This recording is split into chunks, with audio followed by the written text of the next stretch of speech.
Khona-ke ababuzile abaningi belokhu bebuze njalo bethi ngabe ukuphupha usesikoleni noma ngesikole kuchaza ukuthini? Kodwa-ke mlaleli ungakwenza njengamanje ukuthi-ke ushaye u-subscribe ukuze ungaphuthelwa-ke mhla sengibuya nevidiyo-ke elandelayo ngichaza iphupho elibuzwe wena noma omunye umuntu. Ukuphupha-ke usesikoleni noma ngesikole kubuye-ke kusho ukuthi-ke kumele uthwase. Uma-ke kuyikuthi-ke lapho esikoleni ubhala izivivinyo, lokhu-ke sikubiza ngokuthi ama-test.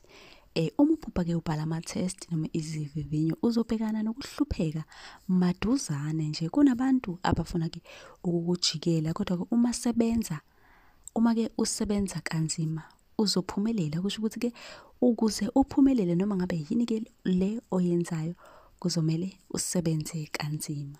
Ukuphupha-ke uqoka umfaniswano kungenzeka ukuthi lowo mfaniswano ungowesonto, owomsebenzi noma-ke owesikole noma okunye-ke okwenzayo empilweni yakho. Lokho-ke kuyinto enhle kakhulu. Leli phupho-ke libika-ke ukuthi kulokho ugqoka umfaniswane kusuke wenza kahle kakhulu kukhona. Futhi-ke abantu ohlanganyele nabo kulokho basuke bekukhonzile kakhulu. Kusho ukuthi-ke uma usemsebenzini ugqoke leyo mfaniswano kusho ukuthi emsebenzini wakho bakukhonzile kakhulu.